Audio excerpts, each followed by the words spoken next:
This is Patricia Kisinuama. This is Sheila Kusiasari. And we're coming to you live today with Diaspora Conversations. We're just going to jump right in. We're going to be talking about trauma as it relates to our continent. Really talking a little bit more about, what is trauma? You hear the term trauma constantly. So what does trauma mean? And what are some traumatic, events or experiences that we see within our culture? And how do we address these issues in order to help people to heal and find some sense of coping mechanisms and whatnot. Absolutely. Trauma is such a loaded word. So when we hear trauma, people, all sorts of things come to mind. We want to kind of focus on childhood trauma today, like Sheila said. Really showing some of the symptoms, things that can happen in a family unit. Predominantly, we keep speaking to the continent as a whole because we've been personally witnesses of things that have happened with our own family dynamics that continue to affect people as adults. So that's why we're very passionate about just this specific topic, and we want to spend more time talking about it because I know it's going to be controversial, and culture versus trauma versus how it relates to your mental health. And so like Trisha said, we're going to spend some time, maybe the next three sessions, the next three, episodes and whatnot, we're actually going to talk about trauma, but today primarily focusing on childhood trauma. Before we get into that, what is trauma? We hear it, and trauma pretty much is, a deeply distressing or disturbing experience that someone encounters on a daily basis, or not necessarily a daily basis. It can be an event also that causes someone to not necessarily function the way that they're supposed to function, in their daily lives. And so when we say trauma, it can be anything like childhood, sexual, physical abuse, losing how do you say it? Like a loved one. Yeah, losing a loved one, any type of natural disasters, war. Those type of things, can impact someone in terms of, how they function. So that's what we mean when we say trauma. Yeah. I think that for me, I want to just throw some light on child molestation and abuse. We find that in the culture that it happens more so too often, and it's easily accepted. There's a mindset that me and Sheila really want to try to hone in on and change, because I've heard countless of stories like I was molested by my uncle or my aunt, a family friend, and everybody thinks that's just something that you're supposed to go through. And too many times as a culture, we make it okay, and it's not okay, because just that very act can produce so many things later in life as an adult. How you relate to your sexual partners, how you relate to just relationships, intimate relationships versus your self-esteem.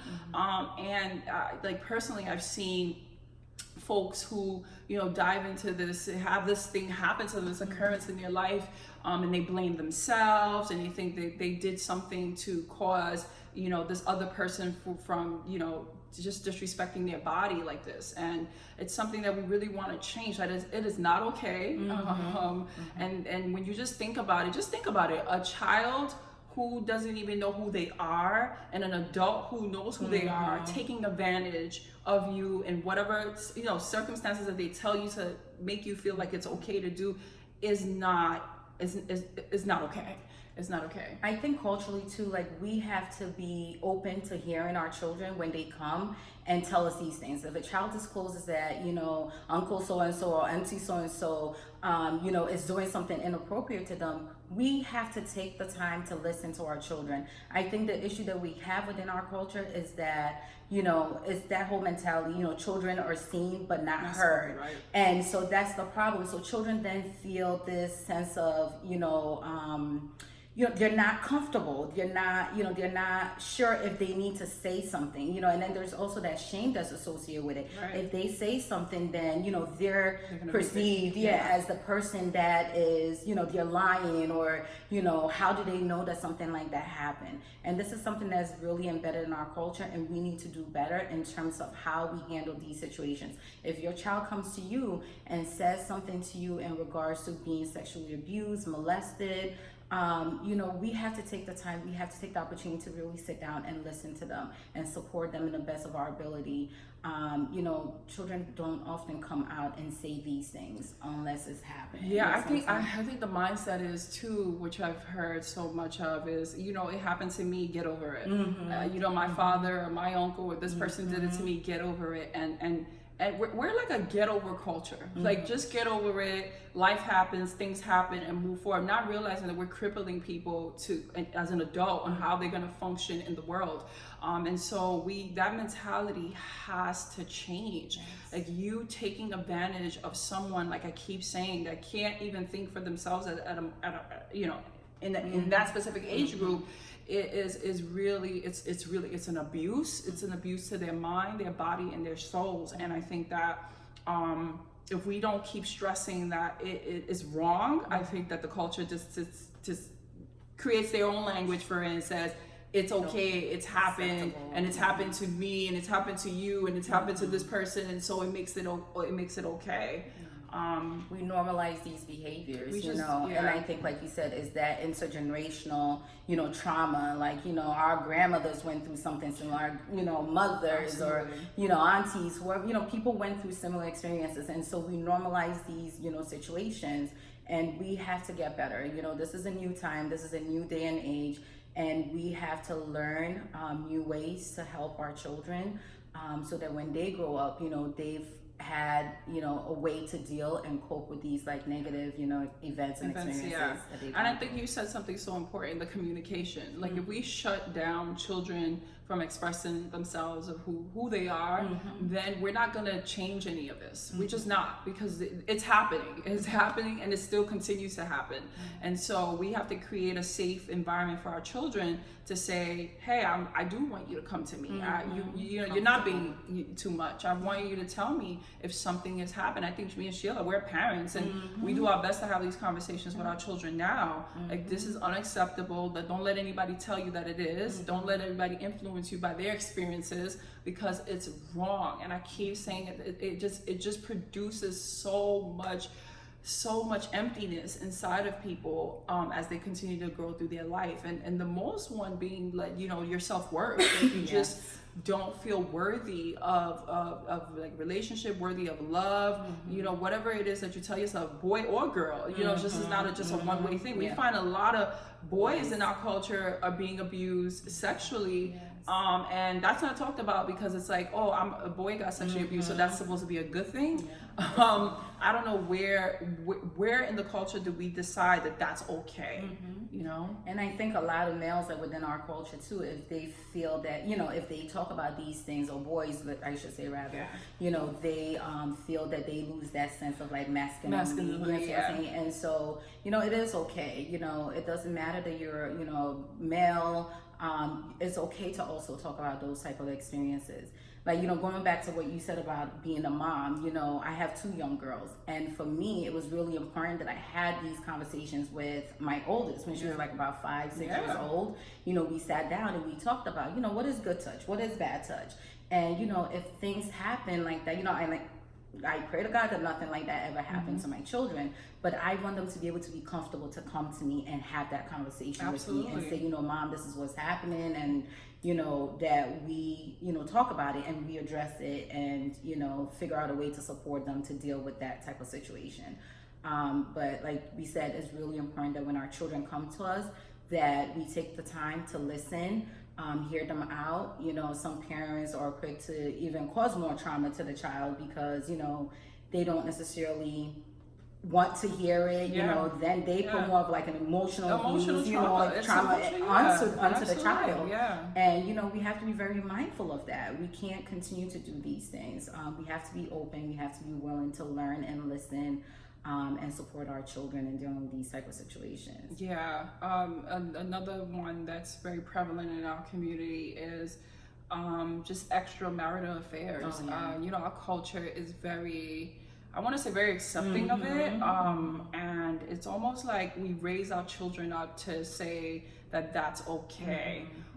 And personally, I've seen it, you know, in my family, as far as like, you know, my larger family. You see your uncles, or you even see your aunts. I just don't want to put this on the males, and they have other relationships, and their kids are, are seeing this, and they don't even know what to make of it. So just imagine a child, and you see daddy, and daddy has your mother as his wife, and then has the side piece, the mistress, or whatever the case is, and daddy brings you around those people, and for years you question yourself, like, is it daddy that doesn't love us enough to stay with mom?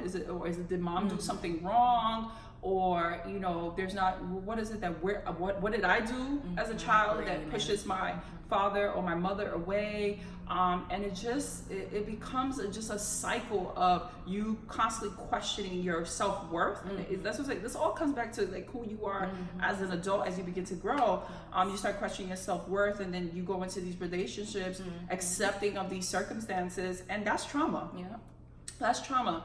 There's nowhere, just bringing it back to biblical terms, that it says that we need to be married to more than one person, right? And so we as a culture have made that okay, and then when the kids start to experience things from this, we tell them shut up, we tell them it's none of your business, stay out of grown folks' business, this is what, and we make it okay, but not realizing that we are breaking people down by what we're doing. And classic example, just personally, that I've seen is that the children, each one of the kids will walk away with a piece of that trauma. From that event alone, the girls will feel that they're not worthy. They will also internalize whatever they're feeling and look for the same example in a man and a father. I've seen that happen. The boys will probably hold on to more aggressive tendencies because they're not given a platform to let all that frustration or let it out. And then it starts to show in every single relationship. So now you're an adult and you are in your relationship and you're realizing like your man is constantly cheating, but you're like telling yourself that's okay because hey, I saw daddy do it. Not realizing like you're having a tough time with even what the relationship means and what a relationship is, because what you saw as a child, you'll see I've seen like aggressive tendencies because we're not given a platform to share, like, mom, dad, this is what you do, it really broke me. I don't know what else to think about it, and I'm having a hard time with my relationships. And that's something that we as a culture, it's astonishing how we've made it so acceptable that I even hear adults saying, hey, my man cheats a couple of times, or my woman cheats a couple of times, it's okay. Not realizing the damage internally that you're doing inside. If you want to have I'm not saying to anybody that wants to have a multi, type of situation, then that's your personal preference. I'm just speaking to the culture of what we've seen and how children have grown up and had so many things inside of them that they haven't quite dealt with because of these affairs that we told ourselves as a culture is okay. You'll see, it's just normalizing these things. Yeah. And definitely, like you said, when children go through these type of experiences, it really shapes who they are as adults, looking for love in all the wrong places, engaging in relationships, that might be, even abusive in those, relationships. Absolutely. And they think it's okay. Because that's abuse. Yeah. Like when you say, some people don't classify it because they're looking for the physical punch. Yeah, but emotional, that's an emotional abuse. Yes. So you not only abuse the partner that you're in, but you're abusing these children that are privy to seeing all these things, all this exposure at such a young age, and they can't formalize the words of what they're actually feeling, but they grow up. I'm telling you, it's like it's apparent in our culture. They grow up and their self-worth and their self-esteem, and it's like constantly I have to work on me. Why should I have to work on me? Because of all the trauma that I've experienced. We need to get better as a people and say, no, this is not right. I can't treat another human being this way. I can't abuse another human being this way. This is unacceptable behavior. And then to teach it to my child, to let them them know that it's okay. It's not. Yes, I definitely agree. There's a lot that we're dealing with within our culture. And like you said, we need to do better. We need to have these open conversations. First of all, the extramarital affairs need to stop, but you can't stop people from doing these things, right? But what we need to do is really empower our children to seek support, in coping and dealing with these type of situations, if they are in these situations, to be able to come and talk. Especially like with the, you know, women or, you know, men who are in these relationships, who are like the significant others, who are being cheated on, you know, having conversations with your kids. You know, I'm a very strong advocate of therapy. I feel like therapy is really important. I feel like it's really, you know, powerful, and really utilizing those type of like support systems to help you in managing and dealing with these type of situations. But we have to get better as a community. We have to have, you know, open conversations, and, you know, we need to really understand that trauma is real and is really impactful, and we have to find a way to, you know, limit it as much as possible in order to support our children. Yeah, I think, and then that stems from the verbal abuse. Yes. Children face verbal abuse that leads to trauma. If you can't communicate with your child, and how do you expect your child to communicate with the world? And so that there, you know, trauma can exist just through words, just to how you're spoken to. And again, as a culture, we tend to use our words very harshly. I always say, like, Ghanaians can be, I'm gonna speak to my people, can be very harsh in the way they express themselves, the way they communicate. And sometimes it's like almost like it's funny and we've made it okay. But you're damaging someone, you're traumatizing someone from even being able to express themselves. And it just speaks to the point where Sheila said that, you know, children are not supposed to be heard. And that could traumatize you as an adult, where you don't even feel good enough to even talk or share your opinions or you know, just your values. Yeah, you know, not necessarily, you know, being open to, like, you know, like speaking your opinion and, you know, talking, and but we don't understand that, we don't see that, you know, the way that we speak to our children impact them when they get older. Absolutely. You know, children become timid, or they become abusers themselves, because that's learned what they've seen. That's all trauma. I just wanted to understand the power of our words and what we say to our children and what they see and experience. It can traumatize one and kind of decapitate you, where you just can't even function in your day to day. And that's what we're trying to throw light on, not to throw shame or to throw, you know, or just to make us look so bad, but we do look bad. I mean, ultimately we look bad as a people, and because we've made it so okay, these conversations are even hard for us to have, because we know that, you know, people may not agree or agree or disagree, but the thing is that it's wrong.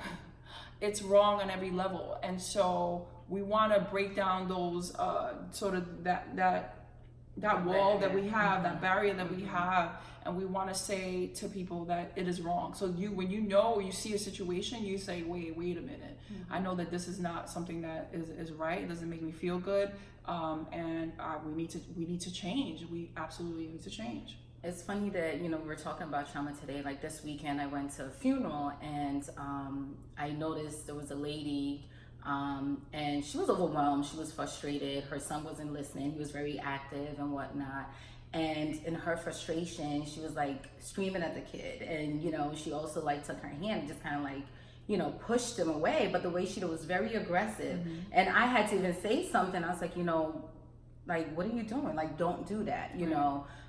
We don't really see these things, and sometimes people do things out of frustration, and we have to, you know, really be mindful in how we engage with our kids. You know, the verbal communication, the physical piece, the emotional piece. When you keep telling someone that they're stupid when they're young, and, you know, constantly telling them, oh, you're stupid, you're not worth anything, you know, it gets ingrained, it gets embedded in them, and this is something that they grow up with, and then they continue to feel that they're stupid. They continue to feel that they're not, you know, worthy. They're not, you know, they don't know any better. And so we have to, like Trisha said, we have to choose our words very carefully. You know, how we engage with our kids. Like, I'm always, as a parent, I'm not perfect. Nobody's perfect in this world. Absolutely. You know, my kids get me frustrated sometimes, right? But I have to also be mindful how I speak to them, you know, the things that I say to them. I have to speak life into them, and not necessarily, you know, I don't want to say like negative things that they're going to take with them. and when they grow up, that impacts them in a negative way. That's the thing. That's the thing. We don't, as parents, I don't think people see the future. They don't see the future. We see right now, right? So you said something that, oh my God, I struggle with hearing parents talk to their kid. You're stupid. You're nothing, or like they say it in our language. Like I think like even words in our language sound so much harsher in our language than it does even sound in English, and it's like. People hear that. Trust me, I've been witnesses where I've seen parents doing that, and I like it gives me my stomach just like knots, because I'm like, wow, do you realize the words that you're speaking to this person, you're traumatizing this person to then grow up feeding their minds with this constant story. I'm stupid, I'm not good enough, this is what my parents told me, and then you wonder why people can't overcome certain adversities in their life as adults. Like it stems from and that's the thing that boggles my mind, and I think it's acceptable. Like where do we think that breaking people down is acceptable? Like it just has to change. It's not that because we've had so much education in America. No, it doesn't make you feel good. That means it's not a good thing. I know for me, even sometimes if my kids drive me crazy and I say something I feel like is negative, I sit back and I'm like, oh my God, did I say this? Like, is that bad? Is it, is this something that's going to impact my child in a way, and I just have to be mindful. I have to like always assess things that I say to my kids, you know. Like I said, nobody's perfect. We make mistakes, things happen, but we can't continue to make the same mistakes like over and over again. You can't keep telling your child that they're stupid and then you apologize, but the next day you also say that they're stupid again, and it's like a continued, cycle, and you can't do that, so we just really have to be mindful, like what we say, the way that we engage with our kids, like opening the doors for communication for our kids to be able to come to us and be comfortable enough to come to us and say things to us and not be scared, You want to be a disciplinarian, that's fine, but there's ways to go about it in being a disciplinarian, right? Without having to be harsh, without having to be, verbally abusive, or emotionally abusive towards your child. So these are all things that, we just really want to talk about. And, absolutely. We just want to make sure that, we're raising our children to be comfortable, to be able to, like I said, to come to us and have conversations and, express any concerns or any issues that they're experiencing to us, and not feel this type, this like, what's the word I'm looking for? Not feel that they can't talk, where they're silent, because trauma can cause you to be silent, where you retrieve into your own safe haven and not necessarily feel comfortable enough to talk to people. So, and trauma can lead to a lot of things, anxiety, neglect, depression, post-traumatic stress disorder. As adults, that's what I was saying to you, that it's such a loaded word when you hear trauma, because so many events, like just a young child being witness to a death or some type of abuse in the home and stuff like that. It's so loaded that there's so many different things that can come out of that word. So many things that we need to kind of dissect as a people and try to change the language of it. I was gonna say childhood neglect. Like we, as parents, we work so hard, and we work so hard that we forget we have children. And even that very neglect that a child might seem as, my parent doesn't love me, I'm not good enough, they don't want to pay attention to me. It can be traumatizing to how you grow up as an adult. And it's just whatever story we've been comfortable saying as a culture, we need to change it. And it's just really about paying more attention to who you are as a person and who you want to be. Do I want to be somebody better? Do I do I want my kids to be better? It's really about that self-awareness, and that's what we're saying. Like, I don't want us to sound like we're beating down people, but there's too many times that the conversations are not happening because we've made it okay. If you hear anybody like, this happened in my home, but I don't want nobody to know about it because, I don't want the world to know, I don't want people to judge, but it's not okay. But that's the issue too, like within our culture, we don't talk about things because of that shame and that, not wanting people to know, like, this is what's going on within our family and this is what's going on. But there's power in sharing, and it doesn't necessarily have to be sharing it to the whole world. No. Like, talk to someone. Absolutely. Like, find a trusting source. Like I said before, therapy. If you don't feel like, you have someone within the family that you can talk to, find a professional outside of your family and have a conversation with them. The things that you're going through, the things that you're experiencing, talk about it. We have to make it okay for people to talk about things. Because I mean, like, I'm thinking about my own family. And just like, things that have happened within the family. Oh, we can't say this. Yeah. We can't talk about this. Oh, I don't want people to know that this is happening. Yeah. And but it's happening, and you're dealing with it, not the most healthy way, but you're dealing with it, and it's still happening. And it's funny. I'll just speak about a personal experience with my family a couple of weeks ago. Everyone was on the fence about a certain situation, and me and my brother said, listen, we got to come together as a family, and we have to have a family meeting. And it was interesting. The family meeting was eating because everybody was holding on to something, something from the past, something from years, and people were broken. And it's like, my God, I said to myself, if we would have never had this opportunity to actually share what everyone was holding back, people are walking around traumatized by certain events in their life and not even sharing or speaking about it. And it's like walking around with all this negative vibes that, and it doesn't make you for a wholesome person, because you're split in so many ways and you haven't completely healed from certain things. And it was hard conversations, tough conversations, and you got to hear the truth, and the truth hurts. But we can hear the truth, process it, and heal from the truth. And so it was remarkable to see it. It was interesting. At one point, like, someone in the family was sharing, and she was in tears, and I literally felt the pain deep and down inside her, and she needed that outpour. She needed to say what she needed to say. And here goes, another family member like, no, shut up, don't say anything. You talking too much, and why are you even crying, and why are you expressing yourself this way, and this is not allowed. And I was just like, I was completely stunned, and I said, no. This is completely healthy. We don't do this as a culture. We don't talk as a family. We don't empty out our garbage. Like, why are we carrying so much garbage, so much hurt, so much pain?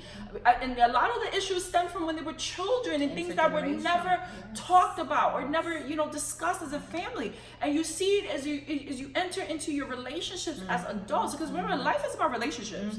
Whether you have it with your partner, your boss, whoever you are, it's a relationship. And until we get to a place of saying that, well, I gotta value myself enough to really want to be different, so that the next generation changes, we'll continue to do this cycle over and over again as a people. But it was powerful, and everything that people shared and people let go of, it was powerful. You really had to sit back and say, wow, there's so much hurt, there's so much pain, there's so much things that we endure as a people that traumatize who we are as adults, and that we've made it acceptable, and it's not right. And that's that whole intergenerational trauma, like you said, things that our ancestors carry, the burdens, the trauma, like even going back to like racism and oppression, things that they've carried. Who hasn't been more traumatized than us?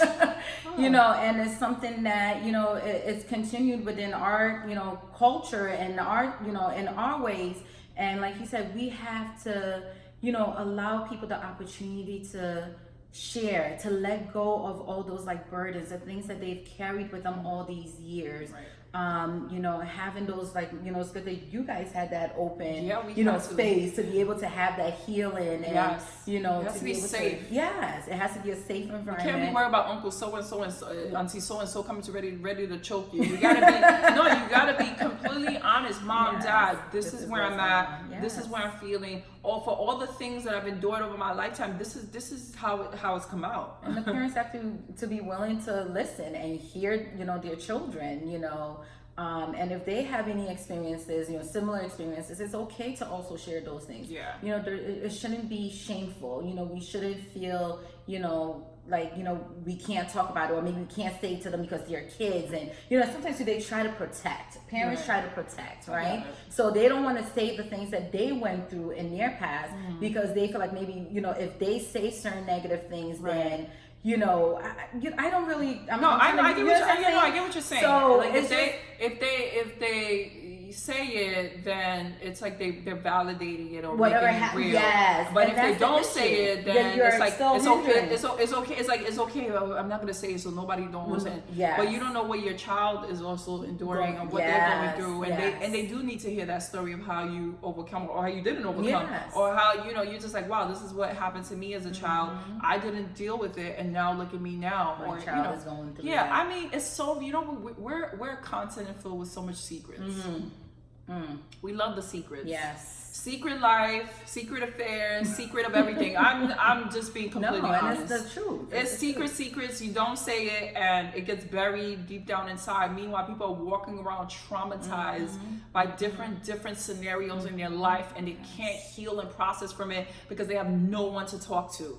And that's what we want to be, the voice of reason. It says you do have someone to talk to. You're not alone. Yes. This is not something that you just deal with it as a family. I mean, every family has their... Everyone experiences trauma. Everyone has their stuff. Yeah. And so we just want to say to you that there's a platform that we want to create that you could be safe and say, I need to see a therapist. I need to share. What is it that, all the stuff that I'm going through that I don't even have the answers for, somebody can help me see sort of the patterns too, like some things that we need to change so that it doesn't continue to happen.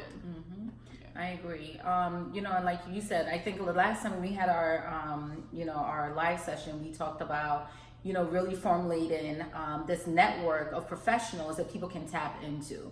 If you're someone that have experienced some form of childhood trauma and, you're an adult right now and you're still struggling, you're having recurring nightmares, you're constantly thinking about these things, things that have happened that might have triggered that trauma that you experienced as a child. We want you to be able to reach out to us and let us know so we can try to connect you to like professionals that we know that work within the communities in order to support you, to help you in your healing process and also help you like to cope.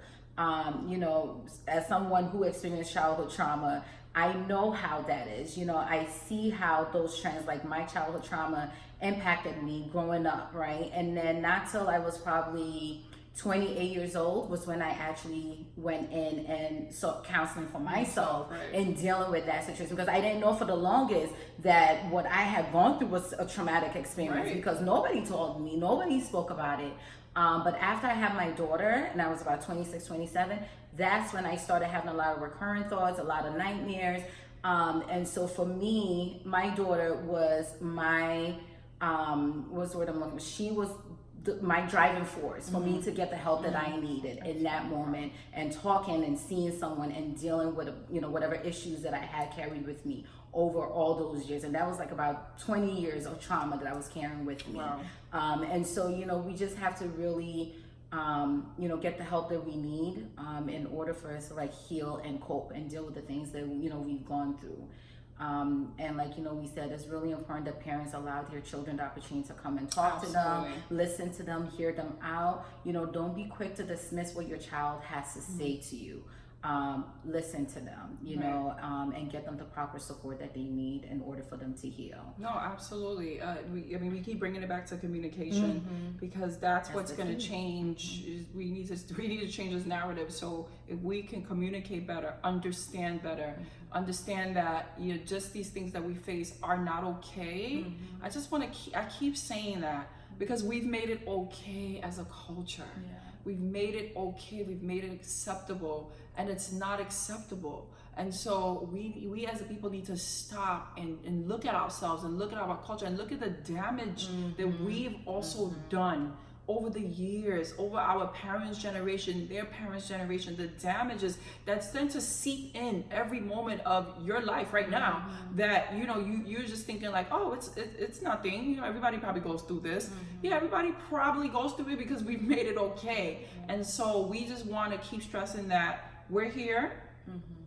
We don't say we're experts, but we've been knowledgeable enough to have received the education enough from America to say that it's not okay. And so we want to be the voice of reason. We want to hear your stories. We want to pair you up with people in your community that can help you as therapists, psychologists, psychiatrists. There's so many different things, and I think that one day we're just going to speak to what each person does, because I know just saying it for me, because it's such a it's just something that rolls off my tongue so naturally, is, you know, somebody be like, psychia who, like, what is she saying, you know? And you know, we want to just let you know that we're here to help. We want to hear your stories.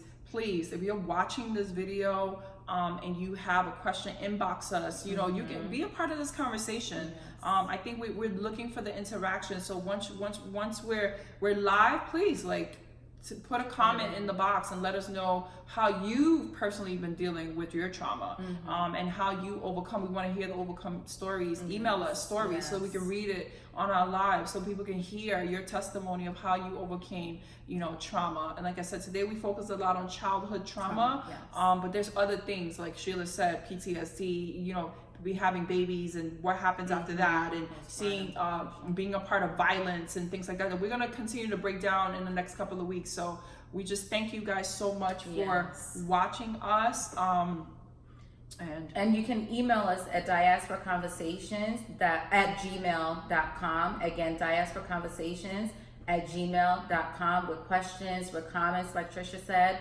You know, we really do welcome your feedback. You know, if there's a specific topic that you want us to also even talk about, you know, let us know, because we're here for you guys. This is a platform that we want to be able to share. We want to be able to educate. We don't want to necessarily just constantly talk at you guys.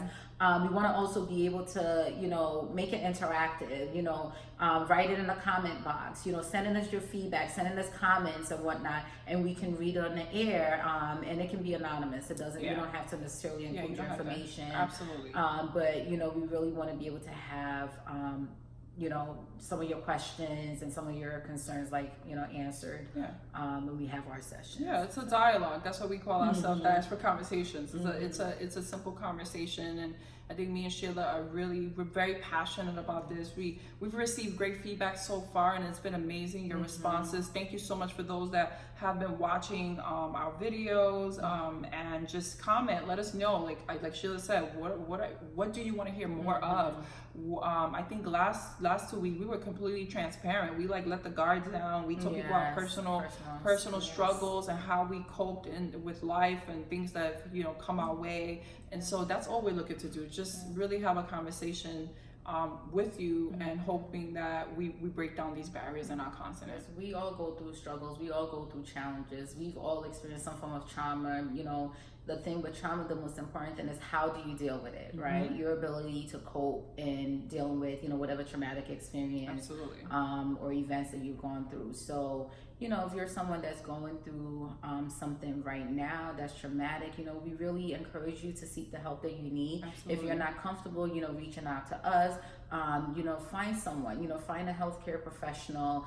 If you go into your primary care physician, and if you feel like, you know, you're going through something that's too much, it's overwhelming for you, is hindering your ability to function on a daily basis, you know, talk to your doctor. You know, the doctors also have referrals, you know, supports for you guys. Talk to the doctor, and, you know, say, you know, doctor, I need to, you know, maybe talk to someone. I need to see someone, because this is what I'm experiencing. And they'll be more than willing and able to guide you in the right direction. But again, also you can, you know, reach out to us and, you know, let us know how we can best support you. Okay. Absolutely. So we just want to end off today, and we're going to come back with our second part of the trauma series. And, you know, before we leave, we just want you guys to know that a healthy mind is a wealthy mind. Put all that wealth into healing your mind. Absolutely. Thank you. Bye.